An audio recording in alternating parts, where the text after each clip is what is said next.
What is going on, guys? Panther here, and we are finally bringing you our BBL Season 3 draft analysis. So, yeah, this league actually just wrapped up a couple months ago for Season 2. We ended up falling just short there in Season 2, losing in finals to Gypsy King himself. And hopefully we are back here this season to claim the throne. So, shoutouts first to Aaron for having us back in the league. That's first step. I had a lot of fun when I took over the team last season, and there was definitely some things I wanted to try here to close out Gen 7. And yeah, we got the opportunity to come back, and it just lined up schedule-wise, so we are very, very glad to be back. And of course, there's already some spoilers because you can already see our first pickup on screen.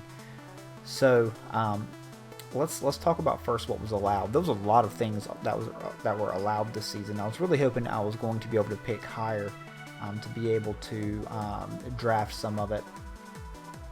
So the biggest things were allowed with primals, and some stronger Arceus forms were allowed, like Arceus Fairy and whatnot. But only one Arceus could be drafted. So like once the first one was taken, the rest were off the board. So I ended up picking like 12th or something like that. And we had a couple of choices when it finally did drop down to us. I considered Mega Lucario. I've used it before in a Mega League. Had a lot of fun. Mega League, an Uber League, and had a lot of fun with it. I considered Mega Salamence, which was right there as well. I've used Mega Mints before also, but there's always been a mon that I wanted to try that I just never got the opportunity to, and that of course is Marshadow. So Marshadow is very strong, 125 attack with the Technician ability, and 125 speed. So it has a really good speed tier. This dual stab is what really separates it, though. Obviously the only things that can switch into ghost type attacks are normal types and dark types. And obviously fighting just blows those back. Gets access to close combat. Spectral Thief is a really cool move that steals the boost. So if something's like set up like bulk ups or calm minds or whatever, I can come in and take those boosts with Spectral Thief and probably do a lot of damage in return to them. Of course, I get Technician boosted Shadow Sneaks as well. Technician boosted Pursuits that they don't switch out. I can at least hit them for a little bit harder with an actual pursuit, so maybe it comes down to me not having a drawback by actually clicking that. One drawback to this thing is that it's pretty straightforward in what it does. It attacks. You click buttons with it, and it kills things. That is what Marshadow does here. But hopefully we will use it well. I've already built for week 1 and actually played for week 1 at this point. I don't want to spoil anything, but I'm having a lot of fun with it so far. So now for the rest of this draft, I really have to just figure out how to build up around Marshadow and just go from there. So we were allowed 2 bonds over 18 or 18 or more points. So I could pick any 2 bonds I wanted from there, and there was honestly a couple in the 18-point tier that I was okay with, or the 19-point tier, I'm sorry, that I was okay with getting. So I actually wanted to dip into what was right below that in the 16-point tier and pick up one of the top mons that I thought was there. So like Landorus T, Celesteela, and Tapu Koko were all in the 17-point tier. I think I said 18 before. We were allowed 2 mons 17 points or more. So if I were to pick Lando T or Tapu Koko, I was not going to be able to get a secondary Uber.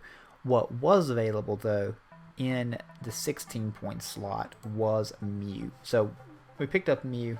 Mew is, if you've followed me for any type of period at all, Mew is a mon I'm very familiar with, I'm very comfortable with.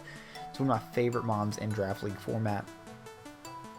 Because it has the ability to do whatever you need it to. It can set rocks, it can remove them, it can be a defensive wall, a specially defensive wall, it can be a pivot, it can be a status absorber, it can be a status giver, it can be a cleric, it can do whatever you need it to do. It can be physically offensive, specially offensive, it can be a boosting Z-move user. I do have access to Mew Z with this as well. There's just so many things it can do, and I felt like especially in an Ubers League, with a great deal of psychics running around, that this would be a really good mon to pick up and use. So we've already spent a good bit of our points, but there was another mon that kind of fell back to me that was really just too tempting to pick up also, and I wanted to go ahead and grab a dragon type and it's a mon I haven't used in a little while, but it is a tremendous threat also, and that is Mega Charizard X. So as you can see, another 16-pointer here. This is round 3, Uber's League, and I'm able to get Big Megazard, and this thing does some damage, let me tell you. I'm really excited about these first 3 mons, and yeah, this is going to be a really fun season no matter what with just these 3, because this mon is amazing. I love it. I've used it before way back in PMU, and made semifinals on its back, so really excited to be able to have Megazard here. Of course, you know what Megazard does already. If you've played any type of Draft League format, you know what Megazard does. It has really good typing. Tough Claws, Boosted Flare Blitzes, and Outrages are just so hard to switch into. And yeah, like I said, really excited to use it, but it has cost me a good bit of my points so far. So for the next mon, I wanted to go ahead and shore some other things up. I realized I was kind of running out of points here already. We only got 110 points, I believe. So, and you had to have at least 9 mons, but I usually like to have 10 because at least it gives another mon for your opponents to have to prep for. I had a lot of low tiers in mind that I wanted, but I knew I didn't want a low tier steal. I wanted a good steal, and I wanted a steal that could remove hazards and set hazards, and what better mon to do that with than Skarmory. Felt like it paired really well with Megazard X. Obviously, Zard could take on electric type moves and fire type moves for Skarm, and in return Skarm can take on rock type moves and ground type moves and fairy type moves for Megazard, so I felt like they paired very well. Skarm's pretty straightforward, you know what it does. It's setting hazards, it's whirlwinding things around, it's coming in and it's absorbing hits, so fairly basic here with Skarmory, but I felt like it was some really good glue for my team. So now, how I talked about we're looking at the low tiers, that is what the majority of my draft from here on out is going to be, is low tiers. So obviously in Draft League format, a ground type is really important, and a budget ground type in Mudsdale was too much to, or too valuable to pass up for just a low 6 points. Got a pretty good defensive wall that can take a lot of hits from a lot of Ubermons, and can retaliate with a strong 125 base power Earthquake. Has some really good bulk on the defensive side, obviously with stamina, but it can also be pretty bulky on the specially defensive side too. So I can switch into like HP Ices and potentially like HP Grasses. Grass Knots are going to hurt, but I have mons that can handle grass types on my team, and obviously can run like a Rendo Berry or something like that to kind of alleviate it. I can get rocks up. But yeah, this mon's really good for what it was worth. I used to kind of not feel so great about this mon, but it's kind of grown on me in recent leagues. I've seen some friends use it really well, so hopefully it's worth the points here in BBL Season 3. So up next, we wanted to go ahead and grab our Fairy type, and as you can see, it's only 5 points. So we went ahead and picked up Gramble. Really good ability, Intimidate. Intimidate's a great ability in Draft League format. Pretty light on the Spadef side with base 60 Spadef.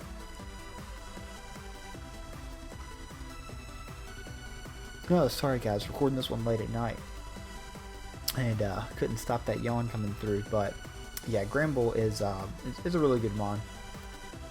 It actually gets some pretty good coverage moves like Super Fang and like EQ and Fire Punch and things like that. So if I can make some reads, then this thing may be able to pick up some cheeky kills. But it's got a pretty good support move pool as well with like Heal Bell and T-Wave and things like that. So could do pretty decently. It hits really hard, 120 attack, has a good HP stat, 90 defense, 75 with Intimidate. It's pretty strong, but 60 Spadef and 45 speed is not that great at all.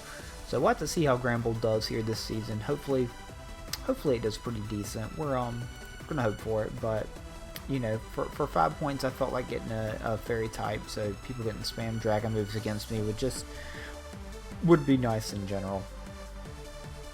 So next, we're also looking at low tiers, and here's a mon that I felt like it paired excellently with Skarmory and Lantern for a whopping 4 points. nice fold absorb or water absorb, so I can do whatever I want to there with it to pair with Skarm, and then it can pivot around and get me in my bigger offensive threats in Marshadow and in Megazard. So these guys can just throw off some big hits. The Lantern's got a really big HP stat. It's like 120 some, I'm pretty sure. Yeah, 125 HP. The rest of the stats are mediocre. 76 attack, 58 defense, 76 def. But its HP stat kind of alleviates that. Assault Vest is a really good set on it. I've drafted this thing a couple times before, and it's sneakily good. It can put in the work, and like I said, again, it has some support. Kind of like I said about Gramble, has some good support moves like T-Wave and Heal Bell as well. So if I want some speed control for Marshadow or for Zard, I can definitely do that. So next, wanted to look at a grass type and of course a grounded poison type to absorb T spikes. So we dipped into the 4-point tier once again and picked up Vileplume. Vileplume, in my opinion, is a very solid mon to be listed solo. Let me pull it up real quick so I can talk a little bit about its stats. This is another mon I've drafted before, but 75 HP, nice 85, 90 defense and Spadef stat, but 110 special attack. I almost wanted to draft some Sun with it just to get some heat, but this is another good mon that has a lot of moves that can really be useful for the team, like Strength Sap, potentially strengthen things down, and allowing like Marshadow or Zardex to set up. It's got like Leech Seed to help them as well, Infestation, of course Stun Spore and Sleep Powder. You know, a good mon. I felt like it was a good value pick, because as you can see, with these last 4 mons here, we've had to kind of dip down and get some value. So for our next mon here, I wanted a Wish Passer and then a Ghost Immunity, because that is something that I was lacking on my team. So we dip down yet again into the 4-point mons, and we go ahead and pick up Kangaskhan. So Kang, another really good mon in my opinion. I've seen my friend Lapis use it really well in another league here recently, and one of the APA Showdown leagues. But 105 base HP stat, throwing wishes around, coming off 90 base speed and 90 base attack. Felt like it was really good. Priority Fake Out can be pretty good as well. I just felt like this was a good mon overall to pick up. It's not Mega King, it is regular King, it is 4 points, and I felt like it fit my team. So, you know, what can I say? Beggars can't be choosers down here at this point. So for our next pick, we go ahead and dip into, oh nope, that's our last one. So yep, surprise, we ended up dipping back up top. I thought I had one more low tier, but I guess not. I have one more slide here. Let's go and see what this is. Oh, nothing. It kills the slide. I just misread it. So yeah, Protein Greninja is our last mon. So we do have 10 mons, and yeah, Protein Ninja I just felt like would be really fun to use with Marshadow. And to pick it up with the last pick of the draft, I felt like was really good as well. There were some other mons that I was looking at in this tier, like Tapu Lele, and like even Battle Bond Greninja, but Battle Bond went pretty early. But Protean, I feel like is going to do really well. It again can be whatever type I need it to be. I think it was second overall in kills last season when Matt used it as well. So it's a mon that hits very hard with that Protean boost. So, you know, what more really to say about that? This thing obviously gets a ton of coverage moves and can really play some mind games with changing into types and whatnot. Gets Taunt, Spikes, so it can also support the team with Marshadow and Megazard. So I feel like my offense is very good. I feel like my defense is very good for the low tiers. I think what it's going to really come down to is how well I match up against some of these other Ubers, and if I can keep offensive pressure, which I think mons like Lantern and Mew and Greninja really help me do. So yeah, let me know what you guys think of the team down in the comment section below. Let me know what you're excited to see here this season in BBL Season 3.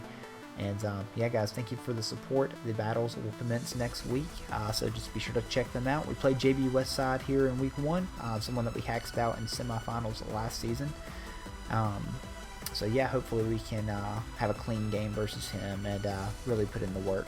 But yeah, guys, I'm going to go ahead and end it here. Thank you so much for watching. Thank you for the support this season.